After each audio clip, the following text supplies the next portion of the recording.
লোকজন এখনো ক্ষেপে আছেন কেন? এখনো তারা বাড়িঘর ভাঙচুর করছেন, আগুন লাগিয়ে দিচ্ছেন, বিক্ষোভ দেখাচ্ছেন কেন? এখনো পর্যন্ত এই মানুষগুলোকে মাথায় হাত বুলিয়ে যতই বলচাল দেওয়া হোক না কেন, তারা বিশ্বাস করছেন না কেন? দেখুন, গত 50 দিন ধরে আমরা জানি শেখ শাহজাহানকে খুঁজে পাওয়া যাচ্ছে না। তার তো অন্তর্ধান রহস্য আমরা এখনো পর্যন্ত ভেদ করতে পারিনি, এবং তারপর থেকে যা যা ঘটনা দেখতে পাচ্ছি আমরা সন্দেশখালী এবং তার চারপাশের জায়গাগুলোতে, সেগুলো দেখে আপনি বলবেন যে এটা হচ্ছে রাগের বহিঃপ্রকাশ। মানুষের ক্ষোভ ফেটে পড়ছে, এতদিন ধরে অত্যাচারের পরে তারা মুখ খুলেছেন, সেই কারণে এই বহিঃপ্রকাশ এখন দেখতে পাওয়া যাচ্ছে। কিন্তু এখানে আরও একটা দিক রয়েছে, please indulge me for a few minutes, এবং নিজেরাও মেন্টালি প্রিপেয়ার্ড হন, কারণ এরপর যা যা শুনবেন সেটা শোনার পরে রাগ করবেন না হাসবেন না কাঁদবেন সেটা ঠাহর নাও হতে পারে। তো সন্দেশখালীর বিখ্যাত দার্শনিক এবং সমাজসেবক শেখ শাহজাহান, তাকে এখন বলা হচ্ছে সন্দেশখালীর বাঘ। তো সেই রকমই বীরভূমের বাঘ বলা হতো তৃণমূলের আর এক নেতাকে, যার নাম অনুব্রত মণ্ডল ওরফে কেষ্টদা। এই কেষ্টদা একটা সময় বলেছিলেন উন্নয়ন রাস্তায় দাঁড়িয়ে আছে। এবার সেই উন্নয়ন রাস্তায় দাঁড়িয়ে কি করছে? ভিক্ষা করছে, নাকি উন্নয়ন রাস্তায় তোলাবাজি করতে বেরিয়েছে, নাকি উন্নয়নকে বাড়ি থেকে ঘাড় ধাক্কা দিয়ে রাস্তায় বের করে দেওয়া হচ্ছে? কি যে করছে উন্নয়ন রাস্তায় সেটা খোলসা করে কেষ্টদা বলেননি। তো সেই উন্নয়নই এখন দেখা যাচ্ছে সন্দেশখালীতে পৌঁছে গেছে। সন্দেশখালীতে দেখা যাচ্ছে এখন শাসক দলের তরফ থেকে সরকারি যে বিভিন্ন পরিষেবা রয়েছে, স্বাস্থ্যসাথী, লক্ষ্মীর ভান্ডার ইত্যাদি ইত্যাদি সমস্ত কিছু সেখানে গ্রামের মানুষের বাড়ির ভেতরে গিয়ে ঢুকিয়ে দেওয়ার একটা চেষ্টা করা হচ্ছে। মানে আমরা বাড়ি বাড়ি গিয়ে এই সমস্ত উন্নয়ন পৌঁছে দেব। এবার এখানে ফান্ডামেন্টাল একটা প্রশ্ন উঠতেই পারে, আপনি প্রশ্ন করতেই পারেন যে এর আগে এই সমস্ত পরিষেবা এইভাবে পৌঁছে দেওয়ার ব্যবস্থা কেন করা হয়নি? আরে দেখুন মশাই, উন্নয়নের তো আসতে সময় লেগেছে, উন্নয়ন তো রাস্তায় ছিল। এবার সেখান থেকে সে হেঁটে হেঁটে এসেছে না দৌড়ে দৌড়ে এসেছে আপনি তো জানেন না। কেষ্টদাও ঠিক করে বলেননি যে উন্নয়ন রাস্তায় কি করছিল, তাই তাদের পৌঁছাতে দেরি হয়েছে। উন্নয়ন এইবারে এসে পৌঁছেছে সন্দেশখালীতে। কিন্তু টুইস্ট একটাই যে মানুষ এখনো পর্যন্ত রেগে, এত উন্নয়ন দেখার পরেও মানুষের রাগ কমছে না, তারা এখনো বিক্ষোভ দেখাচ্ছেন, তাদের ক্ষোভ এখনো ফেটে পড়ছে কেন? এবার দেখুন, শেখ শাহজাহান যখন পলাতক হলেন এবং তারপর দেখা গেল ফাইনালি শিবু হাজরা এবং উত্তম সর্দারকে পুলিশ হেফাজতে নিল, তাদের বিরুদ্ধে অনেক রকম অভিযোগও সামনে উঠে এলো, এই সমস্ত কিছু হতে হতে এই সন্দেশখালী একটা ন্যাশনাল ইস্যুতে পরিণত হলো। তখন সন্দেশখালীর ওই ভাঙা হাটে লিউকোপ্লাস্ট লাগানোর মতো তৃণমূল কংগ্রেসের তরফ থেকে বলা হলো যে না, এখন এলাকার সমস্ত কাজকর্ম তৃণমূলের সংগঠনের কাজকর্ম দেখবেন এখানকার বিধায়ক সুকুমার মাহাতো। সুকুমার মাহাতো গ্রামবাসীদের সঙ্গে কথা বলবেন, বাড়ি বাড়ি যাবেন, সকলের সঙ্গে কথা বলে তাদেরকে বলবেন তাদের কি ক্ষোভ আছে সেগুলো শুনবেন, এবং তিনি একটি অভিযানে নামবেন। তিনি আবার সকলকে বলবেন যে দিদির পথে তোমরা ফিরে এসো, দিদিকে আবার ভালোবাসো। আর সেই কাজে বিধায়ক সুকুমার মাহাতো কিন্তু একেবারে লেগে পড়েছেন। আর সেই কাজের ছিরি আমি একটু আপনাদের দেখাতে চাই। দেখুন, একটু মন দিয়ে দেখুন, অনেক কিছু শেখার আছে। দিদি মানুষের জন্য কাজ করছে, আর আমরা দিদির প্রতিনিধি হয়ে আপনাদের পাশে থাকবো, এটাই আমাদের অঙ্গীকার। আমরা চাই আপনারা একদম সাহসের সঙ্গে সব বলুন। ঠিক আছে, ভালো থাকবেন, সব মিটে যাবে, কোনো সমস্যা হবে না। চারিদিকে ক্যামেরা, মাঝে একজন অসহায় গ্রামবাসী দাঁড়িয়ে রয়েছেন, আর রয়েছেন বিধায়ক এমএলএ সুকুমার মাহাতো। তিনি দাবড়াচ্ছেন না বোঝাচ্ছেন বলা মুশকিল, কিন্তু ঠিক আছে, এত সমালোচনা করা উচিত নয়, বেশি সমালোচনা হয়ে যাচ্ছে। তিনি তো গেছেন মানুষের কাছে, মানুষের সামনে গিয়ে পৌঁছেছেন, তাদের কথা জানতে চাইছেন, তার মানে তার ইন্টেনশন, উদ্দেশ্যটা নিশ্চয়ই ভালো, তিনি নিশ্চয়ই ভালো করেই চেষ্টা করছেন। কচু গ্রামবাসীদের একাংশ সুকুমার মাহাতোকে দেখে কিন্তু ক্ষেপে আগুন, তারা তেলে বেগুনে জ্বলে উঠেছেন সুকুমার মাহাতোকে দেখে। কেন? এই ছবিটার দিকে তাকান, কাদের দেখা যাচ্ছে? শেখ শাহজাহান, শিবু হাজরা, সুকুমার মাহাতো দিদির উন্নয়নের প্যাম্পলেট বিলি করতে বেরিয়েছেন। কিংবা আপনি পরের এই ছবিটা দেখুন, শিবু হাজরা, সুকুমার মাহাতো সংবর্ধনা দেওয়া হচ্ছে। অথবা আপনি এই ছবিটার দিকে তাকান, শেখ শাহজাহান বক্তৃতা দিচ্ছেন, কোট প্যান্ট পরে দাঁড়িয়ে রয়েছেন সুকুমার মাহাতো। দারুণ ব্যাপার, আপনি রিপিটেশনটা বুঝতেই পারছেন। সব জায়গায় কাদের দেখা যাচ্ছে? এই তিনজনকে, শেখ শাহজাহান, সুকুমার মাহাতো, শিবু হাজরা। শেখ শাহজাহান, সুকুমার মাহাতো, শিবু হাজরা। মন্ত্রী এসেছেন, এই তিনজন দাঁড়িয়ে রয়েছেন, লাঞ্চ করছেন, এই তিনজন রয়েছেন। সব জায়গায় এই তিনজনে মিলে একসঙ্গে দাঁড়িয়ে রয়েছেন এবং সব জায়গায় এদেরই নাচন কোদন করতে দেখতে পাওয়া যাচ্ছে। আর এই শেষ ছবিটা দেখুন, এটা তো আপনাদের জন্য স্পেশাল, এই ছবিটা দেখাচ্ছি, এটা দেখতে থাকুন। এবং এই ছবিটায় অসাধারণ একটা ক্যাপশন লেখা হয়েছিল, সেটা আমি আপনাদের পড়ে শোনাচ্ছি। এই ছবিতে লেখা হচ্ছে, বন্ধন হোক সম্প্রীতির ও ভালোবাসার আন্তরিকতার, রক্তের বন্ধনের মতো দৃঢ় হোক রাখির বাঁধন। আমার নেতা শেখ শাহজাহান মহাশয় ও বিধায়ক সুকুমার মাহাতো মহাশয়, এই বন্ধন সারা জীবনের জন্য অটুট থাকুক। এবার এই যে তিনজন, এই তিনজনের রাজনীতি আমার আকবর অ্যান্থনির মতোই ফেমাস, প্রচন্ড জনপ্রিয়। এদেরকে নিয়ে খবরও বেরিয়েছিল এবং সেই সময় বলা হয় যে এরা দিদির দূত হয়ে রাস্তায় বেরিয়েছিলেন, কিন্তু তারপর নিজেরা নিজেদের মতো ঘুরে ফিরে মিছিল করে বাড়ি চলে এসেছেন। কারুর কাছে যাওয়ার, তাদের অভাব অভিযোগ শোনার কোনো প্রয়োজন তারা মনে করেননি, দরকার মনে করেননি এবং সেসব করেননি। দিদির দূত হয়ে বেরিয়ে নিজের মতো ঘুরে ফিরে চলে এসেছেন। এবং সেই খবরে এসেছিল জ্যোতিপ্রিয় মল্লিক ওরফে বালুর একটি কোট। তিনি কি বলেছিলেন? সাবজেক্ট উন্নয়ন। তিনি বলেছিলেন উন্নয়ন হচ্ছে বলেই মানুষ আমাদের পাশে এসে দাঁড়াচ্ছেন, মানুষ ভিড় করছেন, আর ভিড় হলে তো আমাদের কিছু করার নেই। কিন্তু তারপরেও বলছি, যদি কোথাও ভুল হয় তাহলে ক্ষমা চেয়ে নিতে হবে, মানুষের কাছে যেতে হবে, তাদের অভাব অভিযোগের কথা শুনতে হবে এবং সেগুলো লিপিবদ্ধ করে নিতে হবে। এহেন সুকুমার মাহাতো, যিনি নাকি সারাক্ষণ শেখ শাহজাহান শিবু হাজরাদের সঙ্গে থাকতেন, তাকে বলা হচ্ছে তুমি গ্রামে গ্রামে গিয়ে মানুষের ক্ষোভের কথা শোনো।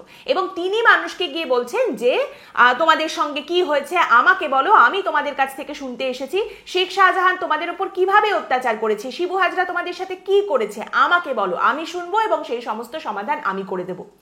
এই রকম প্রহসন, গণতন্ত্রের মুখে এই রকম একটা চড় মারার পরেও যদি সাধারণ মানুষের বিশ্বাস না থাকে, সেখানকার গ্রামবাসীরা যদি বিশ্বাস করতে না পারেন, তাহলে সেটা কি খুব অস্বাভাবিক? এবং এখানেও শেষ নয়, এর পরের বিষয়টা শুনুন। সুকুমার মাহাতো যে কথাগুলো বলছেন সেটা শুনুন এবং তাহলে সেই অডাসিটি, সেই স্পর্ধাটা আপনি বুঝতে পারবেন যে এখনো কোথা থেকে সেটা আসে। এই যে সুকুমার মাহাতো গ্রামে গ্রামে ঘুরছেন, সেখানে গিয়ে তিনি কি জানতে পারছেন, কি দেখছেন? ক্ষোভের কথা কি তিনি বুঝতে পেরেছেন? সবকিছু দেখার পর, সবকিছু শোনার পর তিনি কি বুঝতে পারছেন মানুষের ক্ষোভটা কোথায়? সুকুমার মাহাতো বলছেন আমি গত 3 দিন ধরে সন্দেশখালী পাড়ায় পাড়ায় ঘুরছি, কোথাও কোনো ড্যামেজ নেই। সব জায়গায় মানুষজন বলছেন আমরা তো তৃণমূল কংগ্রেস করি, আমরা তো তৃণমূলকেই ভালোবাসি। আচ্ছা, তো আপনি শেখ শাহজাহান সম্পর্কে কিছু শুনতে পেলেন কি? তার বিরুদ্ধে নানা রকম যে অভিযোগ উঠছে সেই নিয়ে আপনাকে কেউ কিছু বলেছেন নিশ্চয়ই, আপনারা বুঝলেন কি? সুকুমার মাহাতো বলছেন শেখ শাহজাহানের বিরুদ্ধে কেউ কোনো কথা বলেননি, কোনো ক্ষোভ প্রকাশ করেননি। শেখ শাহজাহান অপরাধ করেছে এমন কথা তো কেউ বলেইনি। কিছু লোকজন বলছে আমরা ওদের কাছে শুনেছি, তাদের কাছে শুনেছি, শুনে শুনে বলছে, কিন্তু দুর্নীতির কোনো অভিযোগ শেখ শাহজাহানের বিরুদ্ধে ওঠেনি, কেউ করেননি। আচ্ছা বেশ, উত্তম সর্দার এবং শিবু হাজরা তাদের তো গ্রেপ্তার করেছে পুলিশ, তাদের বিরুদ্ধে তো গণধর্ষণের অভিযোগ উঠেছে, পুলিশ সেই ধারা যুক্ত করেছে, তো সেই সব নির্যাতনের অভিযোগ নিশ্চয়ই আপনারা শুনেছেন। সেখানে কি ভাবছেন? সেখানে সুকুমার মাহাতো বলছেন যে উত্তম সর্দার আর শিবু হাজরার বিরুদ্ধে যে অভিযোগ, লিজের টাকা যেগুলো বাকি ছিল তাদের, সেগুলো আমরা সব ফেরত দিয়ে দিয়েছি এবং তারই সঙ্গে কিছু দোকানের লোকজনের টাকা বাকি ছিল, সেগুলো আমরা তৃণমূল কংগ্রেসের কয়েকজন ব্যক্তিগতভাবে চাঁদা টাদা তুলে ফেরত দেওয়ার চেষ্টা করছি, কারণ এগুলো গরিব মানুষের টাকা। মানে ধর্ষণ, নারী নির্যাতন ওসব অভিযোগ একেবারে গল্প, ওসব কিচ্ছু হয়নি, ওরকম অভিযোগও কিচ্ছু শোনা যায়নি। সন্দেশখালীর গ্রামবাসীরা এই মুহূর্তে যতজনের বিরুদ্ধে তাদের অভিযোগ যে তাদের উপর এতদিন ধরে অত্যাচার করেছেন, সেই নামগুলো সামনে রাখার চেষ্টা করছেন। এবং এই যে সন্দেশখালীর মানুষের লড়াই, এটাকে গণ অভ্যুত্থান কিংবা দারুণ বীরত্বের পরিচয় তারা দিয়েছেন, এইরকম নাটকীয় আঙ্গিকে দেখবেন না। আবারও বলি, এটাকে বাঁচার লড়াই হিসেবে দেখুন।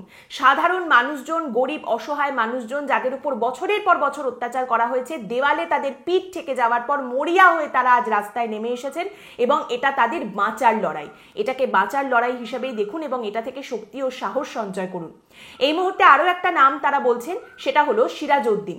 বলা হচ্ছে সে শেখ শাহজাহানের ভাই এবং তার বিরুদ্ধেও একই অভিযোগ। সে 15-16 বিঘা জমি দখল করে নিয়েছে, সেখানে ভেড়ি বানিয়েছে, জমি দখল করে ভেড়ি বানিয়ে সেটাকে আবার বিক্রি করে দিয়েছে এবং অবশ্যই গ্রামবাসীদের টাকা পয়সা দেয়নি, অত্যাচার করেছে। একজন গ্রামবাসী পুলিশকে উদ্দেশ্য করে বলছে আপনারা এতদিন কোথায় ছিলেন যখন আদিবাসী গ্রামবাসীদের ল্যাম্পপোস্টে বেঁধে পেটানো হচ্ছিল, তখন আপনারা কোথায় ছিলেন? একজন মহিলা বলছেন সিরাজউদ্দিনের ফাঁসি চাই, ওকে হাতে পায়ে ধরে বলেছিলাম আমার বাপের বাড়ির জমি নিও না, সব দখল করে নিয়েছে। আজও দেখা গেছে মহিলারা বেরিয়ে এসে পুলিশকে বলছেন যে আপনাদের কাজ আপনারা শেখ শাহজাহানকে খুঁজে বের করবেন, তা না করে আপনারা এখানে এসে মহিলাদের চুপ করাচ্ছেন, তাদের মুখ বন্ধ করে থাকতে বলছেন। মহিলারা আজও পুলিশকে প্রশ্ন করছেন যে আপনারা বলছেন নতুন করে কিছু হবে না, কিন্তু যদি কিছু হয় তার দায়টা কে নেবে? আপনি গ্যারেন্টি দিয়ে বলতে পারেন যে নতুন করে কিছু হবে না?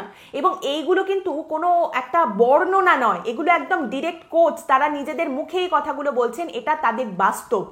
এবং তারই সঙ্গে আরো একটা নাম উঠে এসেছে, তৈয়ব খান। বলা হচ্ছে এই তৈয়ব খানও জমি দখল করে নিয়েছিল, ভেড়ি বানিয়েছিল। তৈয়ব খান, সিরাজউদ্দিন, এদের ভেড়িতেও গিয়ে কিন্তু গ্রামবাসীরা ভাঙচুর করেছেন, আগুন ধরিয়ে দিয়েছেন। তারই সঙ্গে আরেকটা নাম উঠে এসেছে, অজিত মাইতি, বের মজুরে, আপনারা জানেন স্থানীয় তৃণমূল নেতা।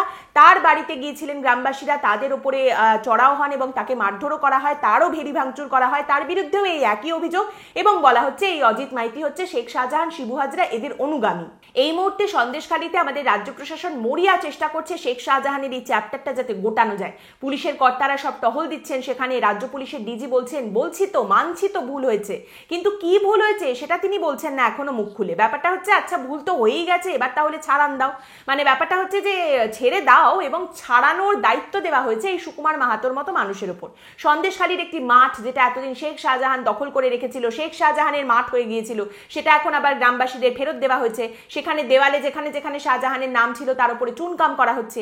এই মাঠটা আগে কার নামে ছিল জানেন? ঋষি অরবিন্দর নামে ছিল, তারপরে সেটাকে শেখ শাহজাহানের মাঠ করে দেওয়া হয় এবং এখন তার নাম আবার মোছামুছি চলছে। কিন্তু এই মোছামুছি যাই হোক না কেন কতটা কি কাজে দেবে বলা খুব মুশকিল। এর মধ্যে আরো একটা ঘটনা ঘটে গেছে। কলকাতা হাইকোর্টের প্রধান বিচারপতি টি.এস. শিবজ্ঞানমের বেঞ্চে পঞ্চায়েতে আদালত অবমাননার মামলার শুনানি হচ্ছিল। সেখানে প্রধান বিচারপতি বলেন, আমার যতদূর মনে পড়ছে সন্দেশখালীর পঞ্চায়েত নির্বাচন নিয়েও মামলা হয়েছিল, সেটা কি অভিযোগ সেটা আমি দেখতে চাই, সেটাকে সামনে আনা হোক, সেই অভিযোগ যে করেছিলেন সেটাও খুঁজে দেখা হোক, এবং সন্দেশখালীর মামলাটা আমি যখন শুনবো তখন যেন এই অভিযোগটাকে নজরে আনা হয়, এই কথাও কিন্তু প্রধান বিচারপতি বলেছেন।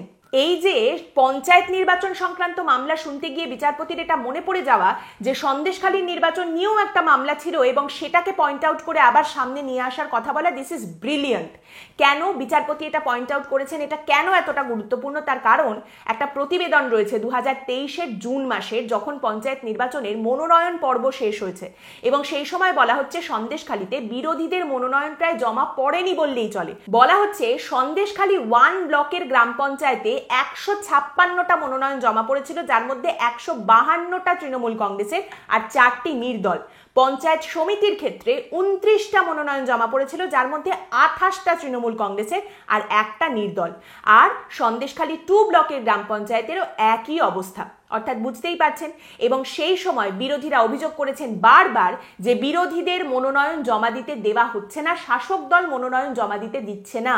আর সেই সময় সন্দেশখালীর তৃণমূল কংগ্রেসের নেতা, সন্দেশখালীর বাঘ শেখ শাহজাহানকে যখন এই নিয়ে প্রশ্ন করা হয়েছিল, তিনি বলেছিলেন বিরোধীরা সব মিথ্যে কথা বলছে, ওদের সংগঠন নেই তাই ওরা প্রার্থী খুঁজে পাচ্ছে না। অর্থাৎ একটা দীর্ঘ সময় ধরে আমাদের রাজ্যের শাসক দল সন্দেশখালীতে বিরোধীদের খুঁজেই পায়নি এবং আজ 50 দিনের বেশি হয়ে গেল আমাদের রাজ্যের প্রশাসন শেখ শাহজাহানকে খুঁজেই পাচ্ছে না। কিন্তু আপনি চেষ্টা করলে বা আপনি চাইলে একটা বিষয় খুঁজে দেখতে পারেন, আপনি খুঁজে পেতে পারেন, আর সেটা কি? একটা প্রহসন, যেটা এই মুহূর্তে চলছে। তবে এটা আপনার উপর নির্ভর করছে যে আপনি এই প্রহসনটা দেখতে পাবেন কিনা এবং আপনি এই প্রহসনটাকে প্রহসন বলতে পারবেন কিনা। আজকের পর্ব এখানেই শেষ করছি। আপনাদের মতামত এই পর্ব সম্পর্কে অবশ্যই জানাবেন কমেন্টের মাধ্যমে। পরের দিন আবার দেখা হবে অন্য একটি বিষয় নিয়ে আলোচনায়। ভালো থাকবেন।